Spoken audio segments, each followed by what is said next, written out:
Écriture, Genèse, chapitre 8, au verset 6 à 11. Il dit, au bout de 40 jours, Noé ouvrit la fenêtre qu'il avait faite à l'arche. Il lâcha le corbeau, qui sortit, partant et revenant, jusqu'à ce que les eaux aient séché sur la terre. Il lâcha aussi la colombe, pour voir si les eaux avaient diminué à la surface de la terre. Mais la colombe ne trouva aucun lieu pour poser la plante de son pied, et elle revient à lui dans l'arche, car il y avait les eaux à la surface de toute la terre. Il avança la main, la prit et la fit entrer auprès de lui dans l'arche. Il attendit encore 7 autres jours, et il lâcha de nouveau la colombe hors de l'arche.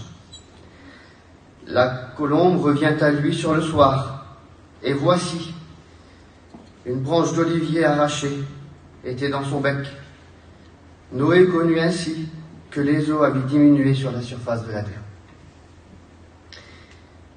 J'ai appelé cette branche d'olivier, moi, une branche d'espérance. Une branche d'espérance.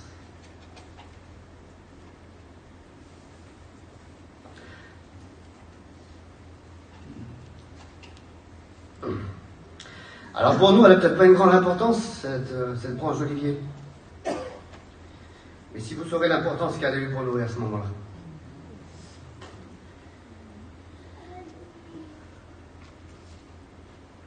Mettez-vous dans ce contexte. La Bible nous dit que Dieu parla à Noé et lui dit, Noé, construis un bateau, construis une arche, parce que je vais détruire la terre par les eaux. Alors la Bible nous dit qu'à ce moment-là, Noé va fabriquer un bateau, un grand bateau, une arche. Et qu'au moment où Noé va terminer l'arche, la Bible nous dit que l'eau va commencer à tomber sur la terre. L'eau va commencer à tomber, Genèse chapitre 7 au verset 11. Il dit, l'an 600 de la vie de Noé, le 2e mois, le 17e jour du mois, en ce jour-là, toutes les sources du grand abîme jaillirent et les écluses des cieux s'ouvrirent. La pluie tomba sur la terre pendant 40 jours et 40 nuits. C'est pas 3 gouttes d'eau qu'il a tombé. La Bible nous dit que les écluses des cieux furent ouvertes. Et là, l'eau va commencer à tomber. Et au bout de 40 jours, la Bible nous dit que les eaux vont s'arrêter. Amen. Amen, comme les eaux s'arrêtent. Amen, comme la tempête cesse. Oui, Dieu au bout de 40 jours va arrêter. Et là, Noé va faire une chose. Il va regarder par la fenêtre. Il avait fait une petite fenêtre. C'était la seule qu'il y avait même. Et il va regarder. Et qu'est-ce qu'il va voir? Il va voir de l'eau. Que de l'eau. Il va regarder à gauche, il va voir de l'eau. À droite, de l'eau. En face, derrière, c'est que de l'eau. Il est au milieu de nulle part. Lui, sa petite famille, la terre entière est recouverte par les eaux. Et écoutez, ça n'a pas été facile pour Noé. Il a perdu beaucoup dans ses bûches. Il avait une maison, il avait de la famille, sûrement des frères, des sœurs, des neveux, des nièces. Il a perdu beaucoup.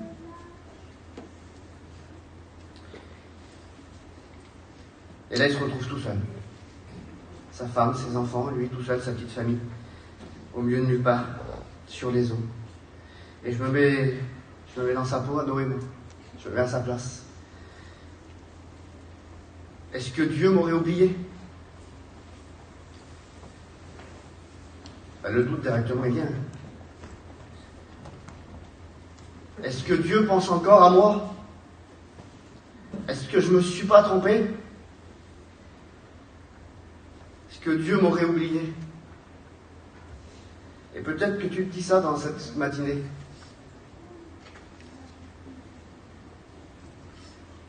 Seigneur, est-ce que tu m'aurais oublié? Est-ce que tu penses encore à moi?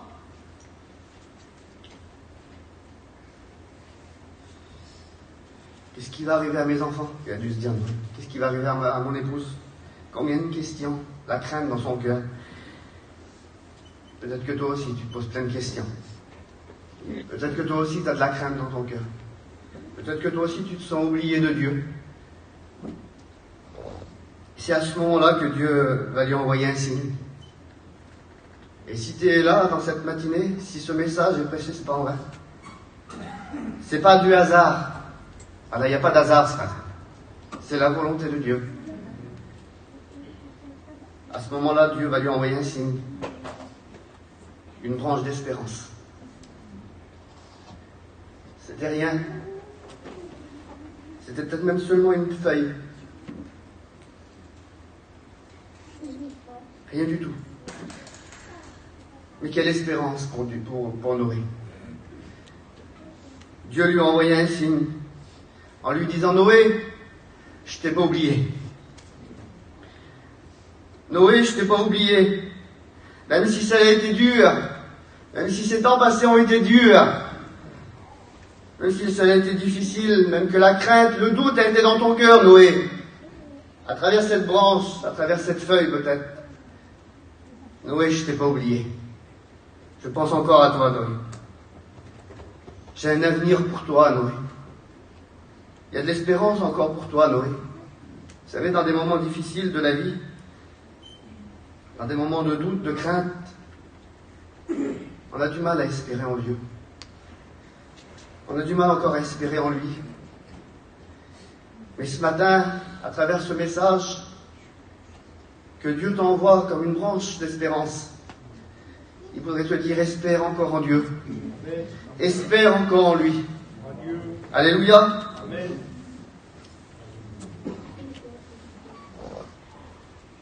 Tu as besoin de cette branche d'espérance ce matin. Parce que tu n'as plus d'espérance, tu vois tout s'écrouler autour de toi. Tes prières que tu as adressées à Dieu, tu ne le vois pas se réaliser. Tes enfants, ta famille qui sont autour, tu ne les vois pas se convertir. Ta vie chrétienne est stable, tu n'arrives plus à avancer dans ta vie. Tu n'espères plus en Dieu. Tu ne vois pas Dieu agir dans les endroits de ta vie où tu voudrais qu'il agisse. Tu as peut-être besoin d'une délivrance, tu as peut-être besoin d'une guérison dans ta vie, dans ta famille. Et tu n'espères plus en lui. Tu n'as plus d'espérance. Mais Dieu t'envoie cette branche d'espérance ce matin. Comme il l'a fait pour Noé. Je t'ai pas oublié, mon enfant. Je t'ai pas oublié, je pense encore à toi. Alors comme à travers cette colombe qui a été prendre cette petite feuille d'olivier là, à travers mon serviteur, je t'envoie cette branche d'olivier pour te dire encore espère. Espère en Dieu. Alléluia. J'ai marqué qu'est-ce que l'espérance. Dans le dictionnaire Larousse, c'est un sentiment de confiance en l'avenir qui porte à attendre avec confiance la réalisation de ce qu'on désire. Ça, c'est le dictionnaire français. Le dictionnaire biblique, il dit ça, lui. C'est avoir confiance en Dieu. C'est attendre quelque chose de Dieu. C'est espérer. Et c'est patience. Ça, c'est le dictionnaire biblique. Il y a des citations dans le monde. On dit tant qu'il y a de la vie, il y a de l'espoir. Ça, c'est le monde. On dit l'espoir fait vivre.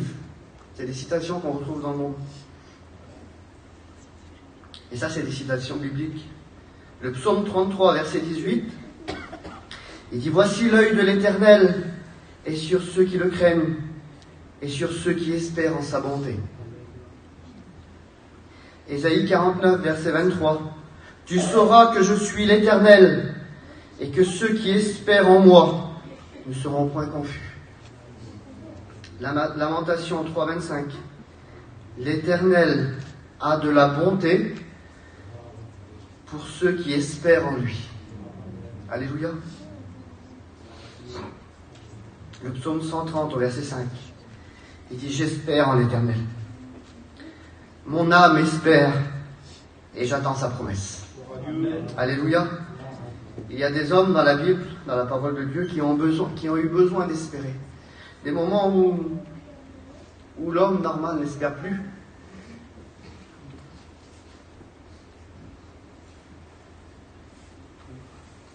J'ai marqué Jonas.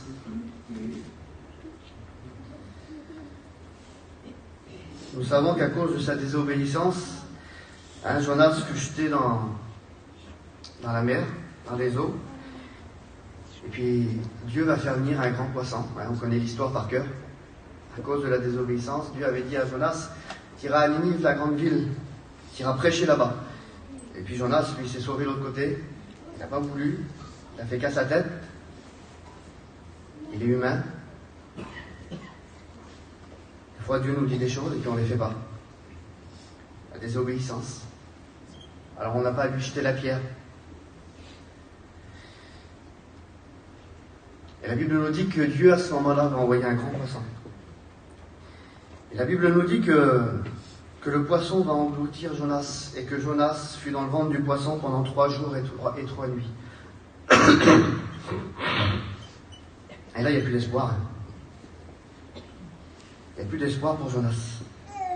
Quel espoir voulez-vous avoir dans le ventre d'un poisson pendant 3 jours et 3 nuits?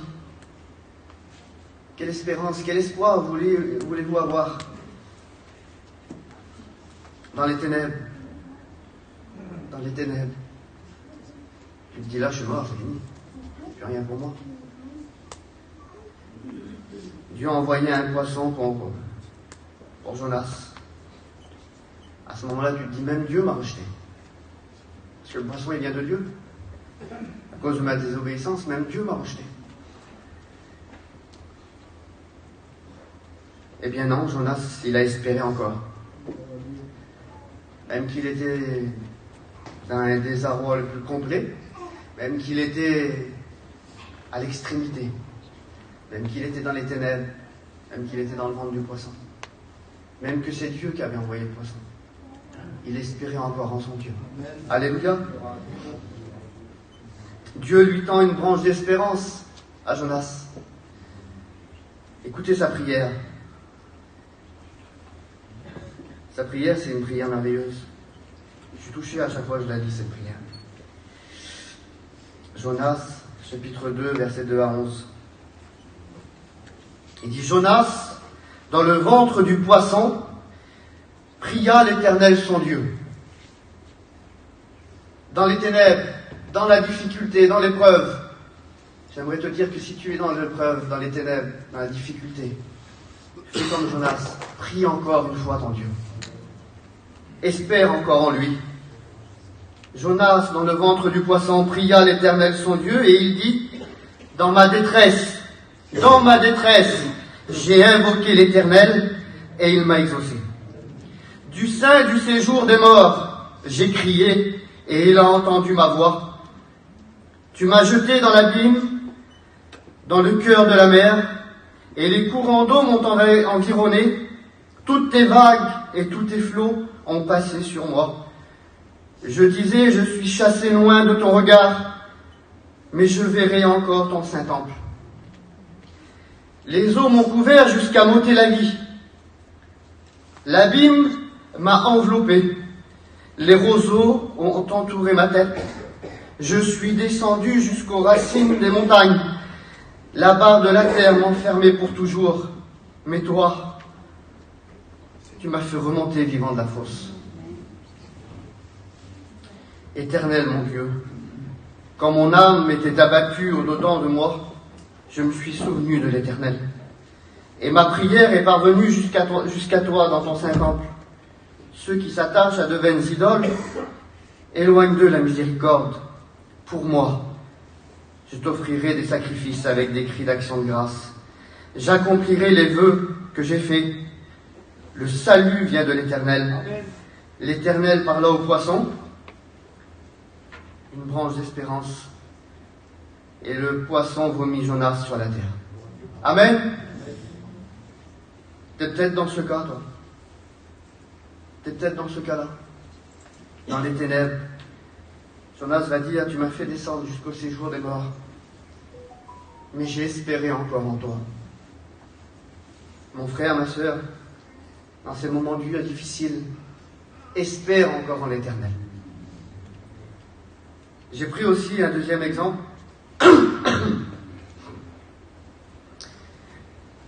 Joseph.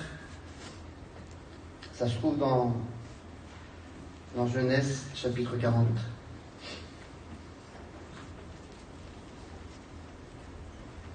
La Bible nous dit que, à cause de l'accusation d'une femme, Joseph va être mis en prison. Et ce pourquoi on l'accusait à ce moment-là,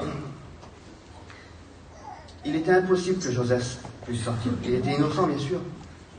Mais à cause de l'accusation de cette femme, c'était impossible à cette époque-là de pouvoir sortir de prison. La Bible nous dit que Joseph est là en prison, sans aucun espoir de pouvoir un jour sortir de cette prison. Et qu'est-ce qui va se passer pour que Joseph retrouve l'espoir? Dieu va lui envoyer aussi une branche d'espérance. Un serviteur de Pharaon va être mis en prison. Et il va faire un songe. Il va aller vers Joseph et il va lui demander de lui expliquer ce songe. Et Joseph va lui expliquer le songe que ce serviteur avait fait. Genèse chapitre 40, versets 13 à 14. Il dit, encore 3 jours, c'est l'explication du songe, encore 3 jours, et Pharaon relèvera ta tête et te rétablira dans ta charge. Tu mettras la coupe dans la main de Pharaon, comme tu avais l'habitude lorsque tu étais son échanson. Mais Joseph va dire ça. Mais souviens-toi de moi quand tu seras heureux, et montre, je te prie, de la bonté à mon égard. Parle en ma faveur à Pharaon et fais-moi sortir de cette prison. Dieu lui tend une branche d'espérance et l'espoir va revenir dans le cœur de Joseph. Au bout de 3 jours, le serviteur de Pharaon va sortir de prison et Pharaon va le rétablir, comme Joseph l'avait prédit. Mais ce serviteur oublia Joseph. Joseph lui avait dit pourtant, oublie-moi pas, oublie-moi pas comme tu vas sortir de la prison. Comme tu seras rétabli échanson de Pharaon, oublie-moi pas. Mais il va l'oublier. Mais Dieu avait tendu une branche d'espérance à Joseph pour lui dire, Joseph, je t'ai pas oublié. J'ai entendu tes prières. Ne t'inquiète pas. Et ce n'est qu'au bout de 2 ans que le serviteur de Pharaon va se souvenir de Joseph. Il va parler de lui à Pharaon. Il va lui dire qu'il est celui qui explique les songes. Et Pharaon va le faire sortir. Il va le faire sortir au bout de 2 ans. 2 ans d'épreuve. 2 ans de mise à l'épreuve. 2 ans où il n'a pas vu la lumière du jour. Et comme je vous l'ai dit, pour ce pourquoi il était accusé, il était impossible qu'il puisse sortir de la prison. Mais Dieu ne l'avait pas oublié. Dans cette prison, Dieu ne l'a pas oublié. Dans ta prison que tu es, Dieu ne t'a pas oublié. Ce matin, je le répète encore une fois, il t'envoie cette branche d'espérance en te disant, mon enfant, je ne t'ai pas oublié. Comme Joseph dans cette prison, je ne l'ai pas oublié. Je lui ai parlé, je lui ai envoyé cette branche d'espérance. Je te l'envoie, cette branche d'espérance. Et je veux te sortir de cette prison dans cette matinée. Dans cette prison que tu es, Dieu veut t'en faire sortir. Même si c'est lent, même si c'est dur, même que c'est éprouvant. Espère encore en lui. Espère encore en lui. Vous savez, il y a des moments difficiles dans la vie. Le début de cette année a été difficile pour nous. Cette semaine a été difficile. C'est des moments difficiles qu'on vit dans une vie des fois.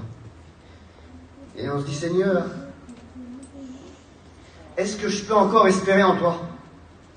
Est-ce que tu nous as pas oubliés? Est-ce que tu es encore là? On est humains. On est des hommes. On est des femmes. On est fait de chair et d'os. On a des faiblesses. Mais le Seigneur, il veut vraiment t'encourager. Le Seigneur, il n'a pas changé ce message pour rien. Il a vraiment peut-être donné de l'espoir. De l'espoir en sa parole. De l'espoir en ses promesses. Espère encore en lui. Il nous est parlé aussi d'Abraham, mais après je terminerai. Dans Genèse chapitre 18,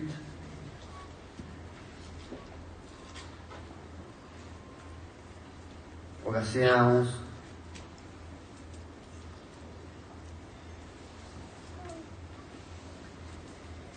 Il dit, l'Éternel apparut à Abraham parmi les chênes de Mamoré, comme il était assis à l'entrée de sa tente, pendant la chaleur du jour. Il leva les yeux et regarda, et voici 3 hommes étaient debout, près de lui. Quand il les vit, il courut au-devant d'eux,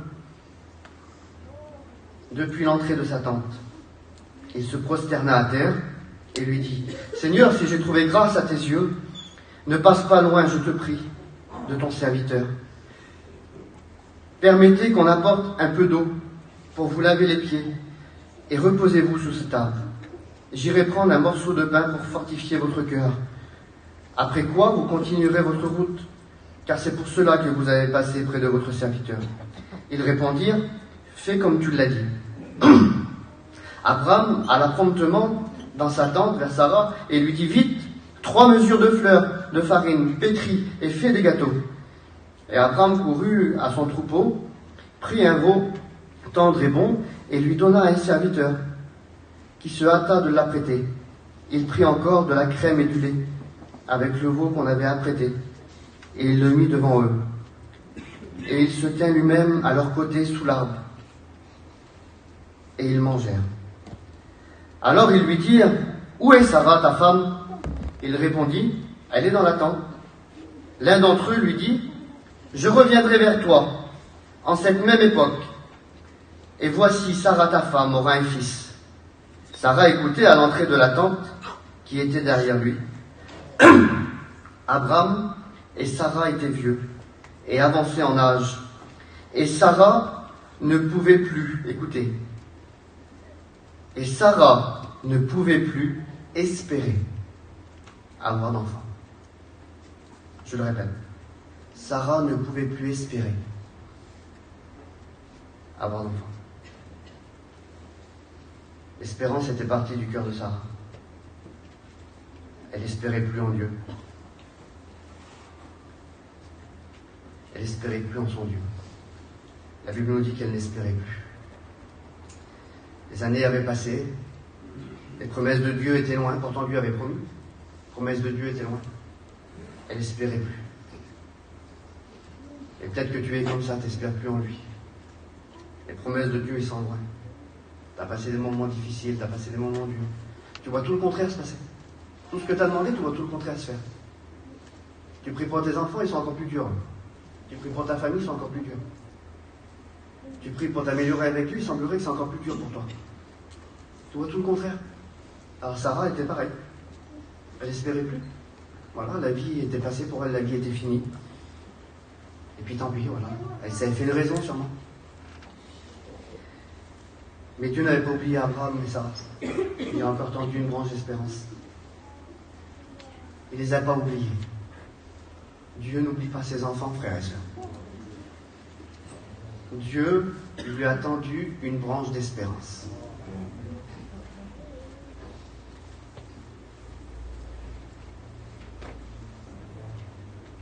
Romains chapitre 4, verset 18. Il dit, espérant contre toute espérance, il crut. Amen. C'est Abraham, ça. Abraham, il n'a pas fait comme Sarah, lui.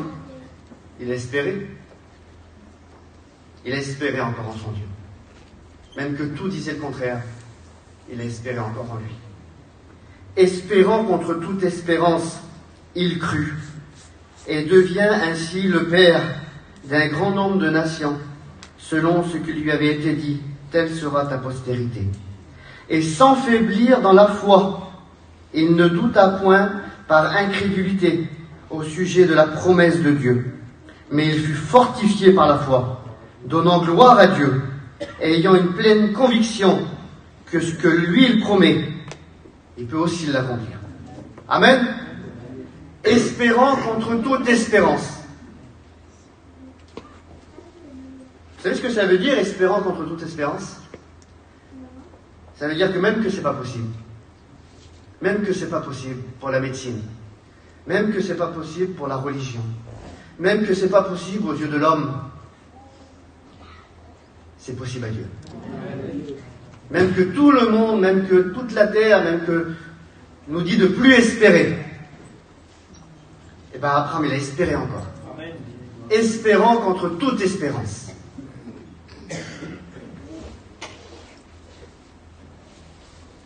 Même que c'est pas possible. Humainement parlant, même que c'est pas possible, espère encore en ton Dieu. Espère encore en lui. Espère en l'Éternel ce matin. Le psaume 27, verset 14, il dit « Espère en l'Éternel, fortifie-toi, et que ton cœur s'enfermisse, espère en l'Éternel. » Alléluia. J'aimerais te dire ce matin, espère encore en lui. Même que tu es découragé, même que tu es faible, même que tout dit le contraire, espère encore en lui. Dieu te tend une branche d'espérance ce matin. Comme je te disais, tu pries pour tes enfants et puis c'est encore pire. Espère. Tu pries pour une guérison, une délivrance, c'est encore pire. Espère. Tu pries pour ta vie, pour ton foyer qui s'enfonce. Espère encore. Tu pries pour une situation impossible, que humainement c'est impossible. Espère en l'Éternel. La Bible nous dit, c'est lui qui change les temps et les circonstances. Alléluia. Je sais que Carlo, il avait fait une expérience par rapport à ce texte. Je ne sais pas si tu te rappelles, Carlo, tu me l'avais expliqué une fois. Comme David est à l'hôpital. Je ne me souviens plus très bien, mais tu m'avais expliqué, Carlo, qu'il avait tiré les pages d'un calendrier. Puis David n'était pas bien. Et puis la page du petit calendrier, elle avait tombé sur une date. Je ne sais plus si c'était octobre ou novembre. Et puis c'était ça le texte de la parole de Dieu. Espérant contre toute espérance, il crut. Et Carlo, tu m'expliquais que les jours ont passé, et puis tu tirais plus les pages du calendrier. Tu avais gardé cette page devant toi. Même que la médecine avait dit que c'était plus possible pour David. Même qu'il y avait des moments où c'était compliqué pour eux. Où il y avait vraiment des mauvaises nouvelles. Le Seigneur avait mis dans son cœur, espérant contre toute espérance. Contre la médecine, contre les hommes, espère encore. Et nous savons que tu as rétabli David, alléluia. Gloire à Dieu. Même comme c'est pas possible, même que tout nous dit le contraire, espérons encore en lui. Je terminerai par ces 2-3 versets. Hébreux chapitre 6, verset 19, il dit, cette espérance, nous la possédons comme une ancre à l'âme, sûre et solide. Elle pénètre au-delà du voile. Une ancre, ça sert à stabiliser les bateaux. Ben nous, notre espérance, elle sert à stabiliser notre vie en lui. Amen. Alléluia. Gloire à Dieu. Citation de Job, j'ai marqué. Puis on termine, on prie Seigneur ensemble. Citation de Job.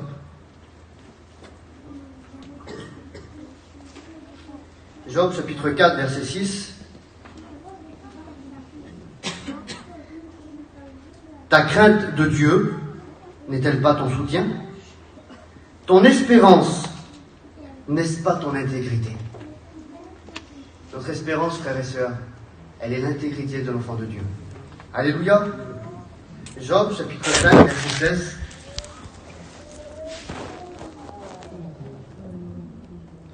Verset 15, il dit « Ainsi Dieu protège les faibles contre leurs menaces et les sauve de la main des puissants. » Verset 16.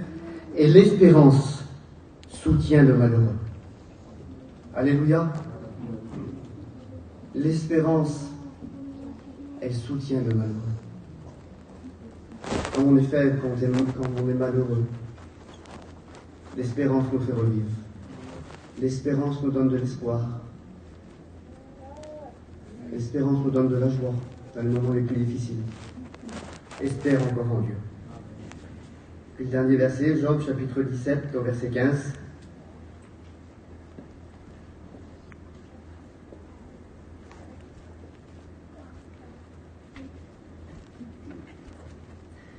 Mon espérance, disait Job, parce que Job, il a subi quelques misères aussi.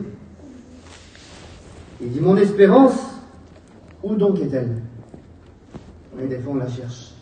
On n'espère plus, comme je disais tout à l'heure, à cause des problèmes, des difficultés de la vie qui passent. On n'espère plus.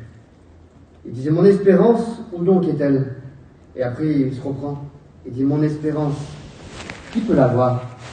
L'espérance, vous savez, elle est personnelle, personne ne peut l'avoir. C'est dans notre cœur, ça. C'est personnel. Il dit, elle descendra avec moi vers les portes du séjour des morts, quand nous irons ensemble nous reposer dans la poussière. Et j'ai réfléchi sur ce texte de la parole de Dieu. Il dit, elle descendra vers les portes, c'est mon espérance, vers les portes du séjour des morts, quand nous irons ensemble nous reposer dans la poussière. Je me suis dit, Seigneur, au début, il dit que où c'est quelle est son espérance? Il y a eu des moments où sûrement il a douté. Sûrement son espérance, son espoir en Dieu, elle était faible. Après il va dire, qui peut l'avoir mon espérance? Personne ne peut l'avoir. Elle est personnelle, elle est dans mon cœur. C'est quelque chose que je chéris et que je veux garder. Il dit, mon espérance, je la garderai jusqu'à ma mort. Même quand je descendrai dans le séjour des morts, j'espérerai encore en lui. Mon espérance, elle descendra vers les portes du séjour des morts quand nous irons ensemble reposer dans la poussière. Mes frères, mes sœurs, si tu n'espères plus en Dieu, à travers ce message de la parole de Dieu, Dieu te tend cette branche d'espérance ce matin. Qui te dit, je ne t'ai pas oublié. Je ne t'ai pas oublié. Je suis là. Je suis là. Je ne t'ai pas oublié. Espère encore en lui. Même si c'est difficile, même si c'est dur, espère encore en l'Éternel. On prie le Seigneur.